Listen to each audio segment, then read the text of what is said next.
नमस्कार साथियों, स्वागत है आप सभी का बातें बाजार की पर। बाजार में 1 फरवरी का इंतजार है। 28 जनवरी पर आप और हम हलवा सेरेमनी होने पर बातचीत कर रहे हैं। कल देश में आर्थिक समीक्षा आ जाएगी, विद्यार्थियों के लिए बहुत काम की चीज होगी। आप और हम जो फाइनेंस में थोड़ा बहुत रुचि रखते हैं, भविष्य को लेकर के आशान्वित हैं, उम्मीद लगाकर बैठे हैं कि 1 फरवरी को हमारे बजट में ऐसी क्या घोषणा होगी जिससे बाजार पर सकारात्मक असर मिलेगा। क्योंकि इस बार 1 फरवरी रविवार को है और रविवार के दिन स्टॉक बाजार खुला रखा गया है ताकि स्टॉक मार्केट में बाजार में सीधा फाइनेंस की या बजट की जो भी सूचनाएं होंगी, टैक्स की राहत से जुड़ी सूचनाएं होंगी या फिर टैक्स को लेकर जो भी प्रोविजंस होंगे, वस्तुओं के ऊपर जो सरकारी फैसले होंगे, उनका असर सेम डे ट्रेड में बुक किया जा सके। इसलिए उस दिन, रविवार के दिन, स्टॉक एक्सचेंजेस खुले रहेंगे। ऐसे में आज के सेशन में यह जानना जरूरी है कि बजट आफ्टर ऑल होता क्या है। इसको बेसिक से चर्चा करते हुए, यह हमारा हर बार का कस्टम है।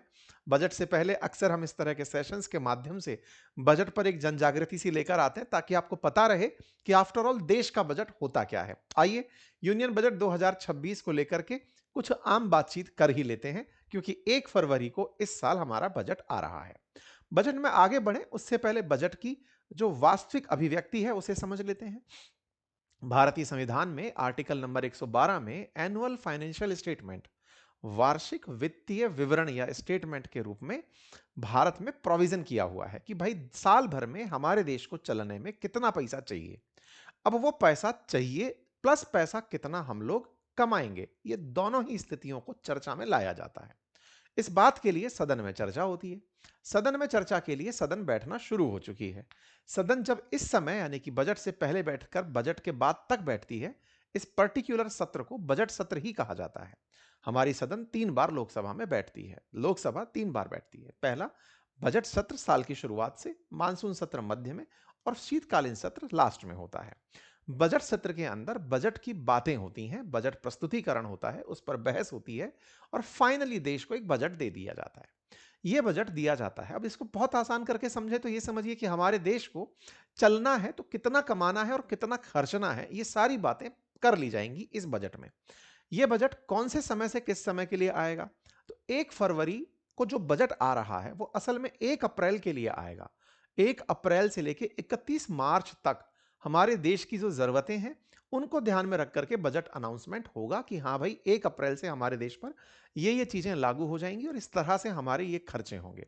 तो बजट में खर्च की बात और बजट में कमाई की बात करते हुए बजट लाया जाता है। हर साल लाने वाला प्रोविजन है। हाँ, 2017 तक ये फरवरी के आखिरी दिन आता था, अब ये 1 फरवरी को आने लगा है। कारण ये है कि उस समय बजट पर चर्चा के लिए जो समय मिलता था उसमें अप्रैल खत्म हो जाता था।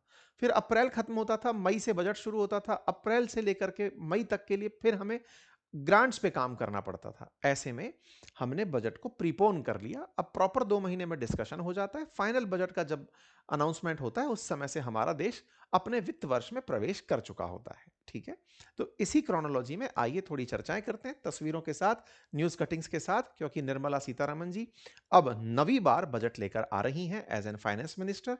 उम्मीदें की जाती हैं कि वो इंपोर्ट ड्यूटी को लेकर, टैक्स को लेकर कुछ ना कुछ घोषणा करेंगी। ऐसा होगा तो बाजार को बहुत सी उनसे उम्मीदें होंगी। खैर, फैक्ट एंड फिगर्स की अगर हम बात करें तो 28 तारीख यानी कि आज से बजट सेशन को पार्लियामेंट के अंदर राष्ट्रपति द्वारा संबोधित किया गया। सरकार के काम गिनाए गए, भविष्य की उम्मीदें बताई गई। 19 तारीख के दिन, कल, यानी कि निर्मला सीतारमण जी सुबह 11 बजे आर्थिक समीक्षा देश के पटल पर रखने वाली हैं। आर्थिक समीक्षा सर्वेक्षण क्या होता है कि पिछले साल हमने क्या किया और भविष्य को लेकर हमारे क्या विजन है, इसको लेकर सलाह भी दी जाती है। सरकार नहीं कर पाती उन बातों को भी लिखा जाता है। सरकार ही तैयार कराती है, लेकिन सरकार जिन्हें नहीं भी करा पाती उनको सलाह में लिख देती है। इसीलिए विद्यार्थी जो यूपीएससी की तैयारी करते हैं उनके लिए आर्थिक समीक्षा बड़े काम की होती है। उनको कल से ही पढ़ने के लिए लगभग 1 महीने का काम मिल जाएगा। अक्सर हमसे भी विद्यार्थियों की डिमांड रहती है, अगर हो पाया, आपकी इच्छा रही तो बताइएगा कमेंट बॉक्स में। हम उस पर भी एक लंबी परिचर्चा या कुछ क्लासेस अगर रिक्वायर्ड हुई तो वो ले आएंगे। 1 फरवरी को आम बजट पेश होगा, उसके बाद में अभिभाषण पर धन्यवाद दिया जाएगा, फिर उस पर चर्चाएं होंगी, विभिन्न मुद्दों पर बहस होंगी और उसके बाद में छुट्टी हो जाएगी। ये 14 फरवरी से 8 मार्च के बीच में जो अवकाश रहता है, 12 दिन की कुल बैठकों के बाद जो आ रही छुट्टी है, ये लगती छुट्टी है, लेकिन इस बीच में हमारा बजट कई डिपार्टमेंट्स में चर्चाओं के लिए जाता है। सब कई मतलब संसद के अंदर सांसदों की विभिन्न कमेटियां उन पर चर्चा करती हैं। चर्चा होती है कि क्या वाकई में इतना खर्च करने की जरूरत थी क्या इस प्रोग्राम के लिए? क्या पिछली बार जो पैसा इन्होंने खर्च किया था वो वाकई में यूज कर लिया क्या? क्या पैसे के अंदर सही से व्यवस्थाएं तो चल रही हैं? वो सारी बैठकें इस बीच में होती हैं। चर्चाएं कि भाई सरकार कह रही है कि हमें सड़क बनाने के लिए इतने पैसे की जरूरत है, क्या वाकई में जरूरत है? इस तरह की सदन के अंदर बैठकर छोटी-छोटी समितियां चर्चाएं करती हैं।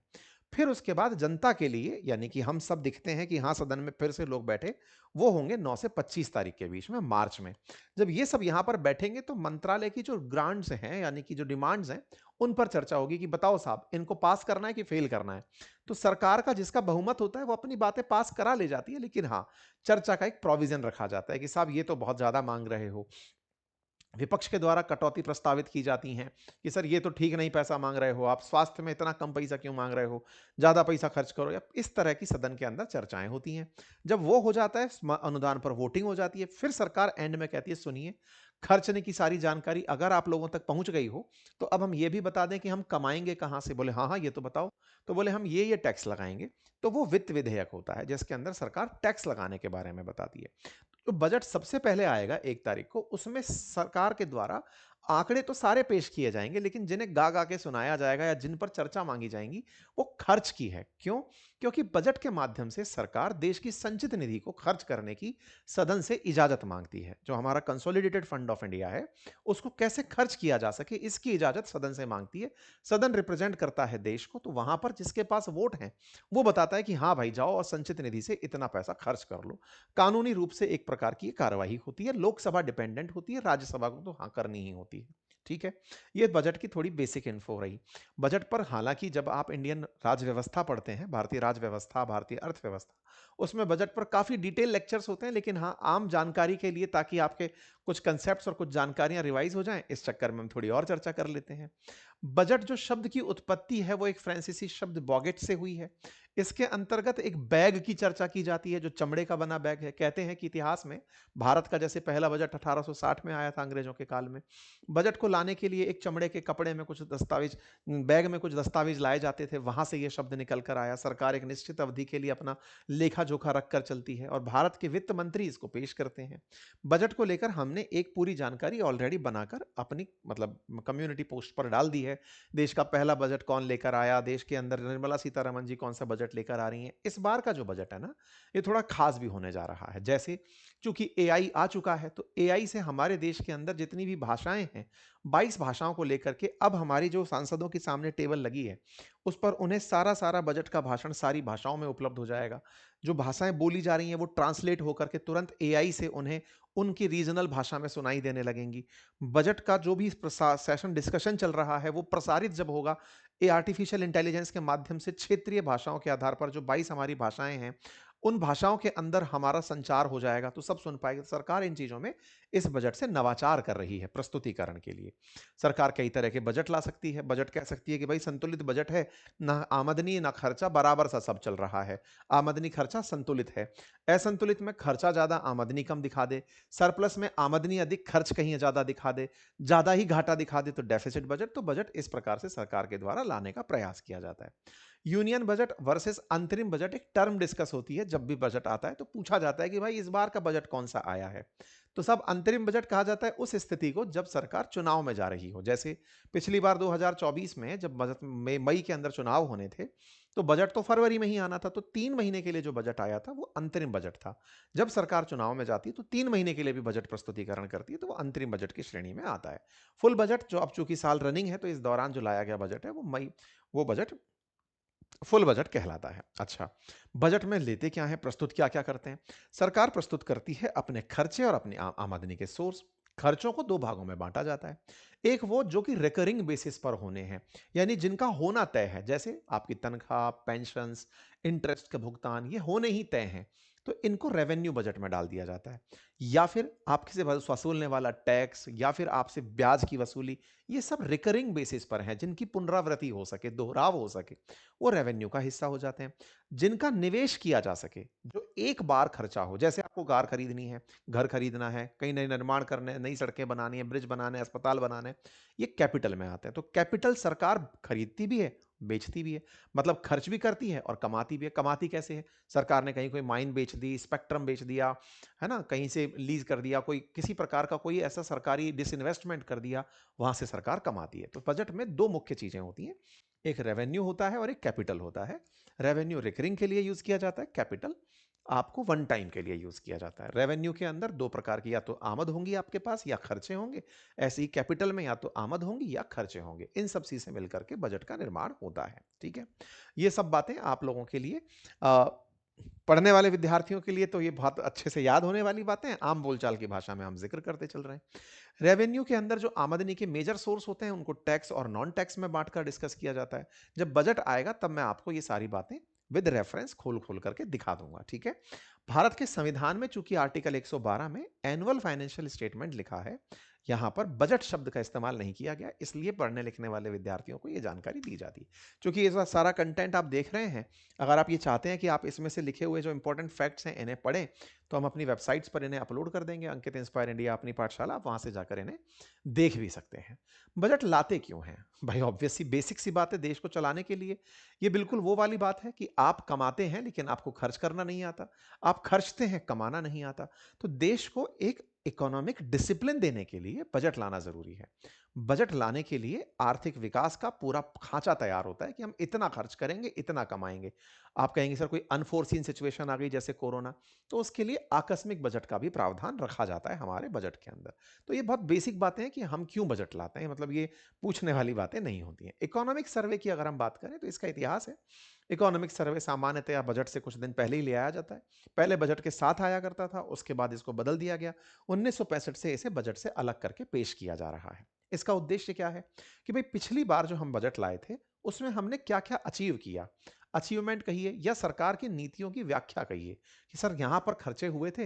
ये वैसी वाली बात है कि आपने घर का पैसा खर्च तो किया, लेकिन एक अनुभव भी आपने प्राप्त किया कि हाँ यार यहां यहां चैलेंजेस आए थे, है ना। तो उनकी रिपोर्टिंग आप इकोनॉमिक सर्वे के अंदर करते चलते हैं। आप बताते हैं कि अगर हम इसी तरह चलते रहे तो हम कहां कहां चुनौतियां पाएंगे और कहां हम अपॉर्चुनिटी पाएंगे। ये सब इकोनॉमिक सर्वे का हिस्सा होता है। सवाल है बजट कैसे कैसे पेश होता है, कितने पदों में होता है। तो सबसे पहला कदम होता है बजट की प्लानिंग का। प्लानिंग कौन करते हैं? विभिन्न विभाग करते हैं। आपको लगता है बजट अभी 1 फरवरी को आ रहा है, सरकार तो पहले 7-8 महीने पहले से ही काम शुरू कर देती है। भारत सरकार की जो फाइनेंस मिनिस्ट्री है, इकोनॉमिक डिपार्टमेंट है, वो पहले से मिनिस्ट्री ऑफ फाइनेंस के अंदर डिपार्टमेंट ऑफ इकोनॉमिक अफेयर्स ये सारे काम शुरू कर चुका होता है। नीति आयोग से प्लानिंग पूछता है, बताओ हमको विकसित भारत बनाना है तो हम किस दिशा में कितना बजट रखें। 6-7 महीने पहले से ही काम शुरू हो जाते हैं। इसके बाद में फिर मीटिंग्स चल रही होती हैं। भले ही 1 फरवरी हमें तारीख पता हो, तैयारियां बहुत पहले से हो रही हैं। उसमें प्रॉपर बजटरी मीटिंग्स होती हैं। कई तरह के इसके अंदर अलग अलग सोर्सेज रेवेन्यू तय किए जाते हैं। कमाएंगे कहाँ से, खर्च कहाँ करेंगे, हमारे बजट के अंदर कितनी बजट रखी जाए, फाइनली बजट प्रपोजल से देश पर कहीं भार तो नहीं पड़ जाएगा, घाटा तो नहीं हो जाएगा, हमें बोरोइंग्स तो नहीं करनी पड़ जाएंगी, हम कहीं महंगाई तो नहीं बढ़ा देंगे, कहीं हम दुनिया के सामने इंपोर्टर तो बनकर नहीं रह जाएंगे। सारी बातें फाइनेंस के अंदर चर्चा के अंदर एक प्रॉपर डिपार्टमेंट है जो इस तरह की काम करता है। ये सब जब बन जाता है तब हम फिर से इसको सरकार के द्वारा प्रेजेंट करवाते हैं सदन के अंदर कि सर हमने अब देश से इजाजत मांगने के लिए सदन के सामने प्रस्तुत हो गए हैं। ये जरूरतें हैं, देश को इस तरह से, नीति आयोग का कहना है कि देश को इस दिशा में ले जाना है तो इतना खर्चना पड़ेगा।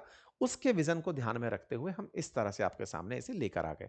सरकार अपना प्रेजेंटेशन देती है, फिर उस प्रेजेंटेशन का अप्रूवल होता है और फाइनली उसका इंप्लीमेंटेशन होता है। ये काम हमारे बजट के अंदर होते हैं। बजट की हर साल कोई थीम होती है। पिछली साल थीम के अंदर 4 चीजों पर ध्यान दिया गया था। इस बार की थीम देखनी होगी कि सरकार क्या लेकर के आती है। जो भी आएगी हम उसको आपके साथ में साझा करेंगे। ठीक है, यहां से आगे की जानकारी में निर्मला सीतारमण जी ऑलरेडी हलवा सेरेमनी में एंट्री कर गई। अब ये क्या है? कुछ चीजें ऐसी होती हैं जैसे एक डिपार्टमेंट को पता है, उसको नहीं पता है। फाइनेंस में भी कई डिपार्टमेंट है, उन्हें नहीं पता है। सबके फोन रखवा लिए जाएंगे क्योंकि पता है ना, जैसे ही सरकार कोई अनाउंसमेंट करेगी, स्टॉक मार्केट में कोई व्यक्ति केवल नजर लगा के बैठा है कि सरकार बस ये कह दे कि इतना टैक्स कम किया गया है इस उत्पाद पे, वो अगर पहले से ये जानकारी रखता हो तो भर भर के स्टॉक परचेज करके बैठ जाए। सरकार सरकार जैसे ही बोले वो स्टॉक दौड़ के भागे, वो दौड़ के भागे तो तुरंत वो तो मालामाल हो जाए। तो सरकार क्या करती है कि बजट के अंदर कोई ही जानकारी लीक ना हो जाए, इसके लिए एक दिन पहले, अभी 27 तारीख को ही सारे के सारे अधिकारी बिना फोन के एक कमरे में एंट्री कर गए हैं, डिपार्टमेंट में एंट्री कर गए हैं, सख्त स्कैनिंग हो गई है, बढ़िया उन्हें हलवा खिला के अंदर एंट्री करा दिया कि 1 तारीख तक अब कोई बाहर नहीं जाएगा, घर वालों से टाटा बाय बाय बोल दो। यहां से बैठ के सब बजट बनाएंगे, चर्चाएं करेंगे, कहीं कोई दिक्कत ना हो इसकी चर्चाएं करेंगे, सारे फैक्ट फिगर क्रॉस चेक होंगे, सारे डिपार्टमेंट से रीचेक होंगे, सब हो जाएगा, लेकिन सूचना बाहर ना निकले इसके लिए हलवा सेरेमनी करके कमरे में अब सारा विभाग बंद हो चुका है। 1 तारीख को सब लोग बाहर निकलेंगे। इस बीच में क्या होता है, सरकार अपना माहौल बना रही होती है, माहौल को राष्ट्रपति के माध्यम से। क्यों? क्योंकि राष्ट्रपति बाध्य है सरकार के बातों को रखने के लिए। ऐसे समझिए, हमारे संविधान में कहा गया है ना कि जो हमारा प्रेसिडेंट है उनके लिए काउंसिल ऑफ मिनिस्टर है, जिनकी बातों को वो रखते हैं। तो ऐसे में काउंसिल ऑफ मिनिस्टर प्रेसिडेंट को बोलते हैं कि साहब सुनिए, आप हमारी तरफ से सरकार की उपलब्धियां बता दीजिए महामहिम। तो सरकार बजट भाषण में राष्ट्रपति को लेकर आती है, सदन को संबोधित किया जाता है कि देखो सरकार ने ये उपलब्धियां पाई हैं, हमारा टारगेट ये है। तो राष्ट्रपति का अभिभाषण होता है, फिर उनका धन्यवाद प्रस्ताव होता है। ठीक है, तो बजट अब जो आएगा उसके अंदर ये सारी विधान चल रहे हैं, आप शायद उन्हें सुन पाएं। इस बीच में हमारे जो लोकसभा के स्पीकर हैं उनकी तरफ से ये बात बताई गई कि सुनिए, हम लोग कितनी सारी चीजें करने जा रहे हैं नवाचार के मामले में, प्रस्तुतिकरण के मामले में, जो मैं आपको शुरू में बता चुका हूं। बात करें उम्मीदों की, तो चर्चाएं हैं, पता चलेगा 1 तारीख को, लेकिन चर्चाएं हैं कि हस्बैंड वाइफ का हो सकता है टैक्स स्लैब एक कर दिया जाए, न्यू टैक्स रिजीम को और बल दिया जाए, पुरानी वाली को सनसेट क्लॉज के तहत बंद कर दिया जाए, न्यू टैक्स रिजीम के साथ साथ हस्बैंड वाइफ की कमाई को एक करके टैक्स को कम करने पर प्रोविजंस की जा सके, क्योंकि अमेरिका जैसे देश के अंदर पहले से ही उपबंध है कि परिवार संयुक्त रूप से कमाता है तो उन्हें और बेनिफिट दिया जाए। टैक्स के नाम पर टैक्स टेररिज्म ना हो, टैक्स की पेनल्टीज जिसमें सरकार 200% तक वसूल लेती है उन्हें कम किया जाए, आयदाता को क्रिमिनल ना समझा जाए, क्योंकि आज टैक्स डिपार्टमेंट के लोग टैक्स पेयर्स के साथ अत्याचार करते हैं और जो टैक्स पे नहीं करते उनका बाल भी नहीं बिगाड़ पाते हैं। ऐसे में सरकार को यह कहा जा रहा है कि देखिए, टैक्स से देश चलता है और जो टैक्स पेयर है आप उसे क्रिमिनल की तरह ट्रीट करते हैं, ये कैसा बिहेवियर है। तो इसे बदलने के लिए सरकार लगातार उपबंध कर भी रही है और आगे भी करे, इसके लिए विभागों के द्वारा डिमांड की जा रही है। कई सारे प्रेशर ग्रुप्स सरकार से इस तरह की मांग करते हैं कि साहब सुनो, अब आपका नया टैक्स लॉ भी लागू हो जाएगा 1 अप्रैल से, जिसमें असेसमेंट ईयर, फाइनेंशियल ईयर ये शब्द हट जाएंगे और पूरी तरह से टैक्स ईयर शब्द आएगा, ताकि टैक्स पेयर्स को कोई दिक्कत नहीं रहेगी। साथ ही साथ जीएसटी की तरह इनकम टैक्स में भी ई लेजर सिस्टम लागू हो जाएगा, लेजरिंग हो जाएगी सारी चीजों की। साथ ही साथ एलपीजी जो लिमिटेड लाइबिलिटी पार्टनरशिप है उसके अंदर मर्जर डीमर्जर पर टैक्स में राहत संभव है, इस तरह की उम्मीदें की जा रही हैं। इंपोर्ट और एक्सपोर्ट के अंदर इंपोर्ट पर ड्यूटी कम करने की बातें की जा रही हैं कि साहब कस्टम ड्यूटी कम कर दीजिए। साहब कस्टम ड्यूटी के अंदर कई बार पेनलाइज हो जाती हैं कई कंपनियां, तो उनको पता ही नहीं रहता कहां जाया जाए। तो ऐसे में सर उनके लिए कुछ फैसिलिटेशन लाइए, कस्टम ड्यूटी के स्लैब सेट कर दीजिए कि साहब इस तरह का प्रोडक्ट इस तरह की कस्टम ड्यूटी में आएगा, स्लैब कर दीजिए, ताकि जो विदेशों से सामान हमारे पोर्ट्स पर आ रहा है उसे बहुत दिन तक इंतजार ना करना पड़े, क्योंकि हमारे माल को आने में और जाने में जितनी सुगमता होगी, भारत एक्सपोर्ट इंपोर्ट में उतना बड़ा देश बनेगा।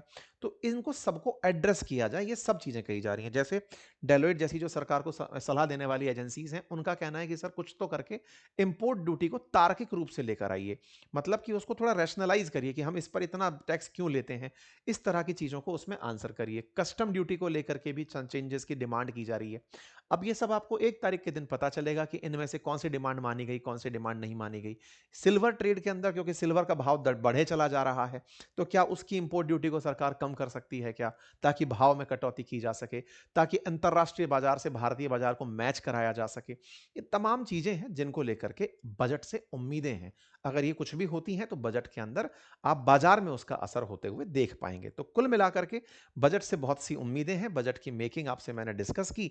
अब आने वाला बजट आपको बताएगा कि देश का ग्रोथ इंजन किस दिशा में कितना तेजी से चल पाएगा। बाकी फिलहाल के लिए इतना ही। जानकारी पसंद आई हो तो साथियों से साझा करें। आप अपने साथियों को अपने चैनल के साथ जोड़ सकें, इसके लिए आप उनसे और अपने आप से खुद से चैनल को सब्सक्राइब करवा लीजिए। बहुत बहुत धन्यवाद।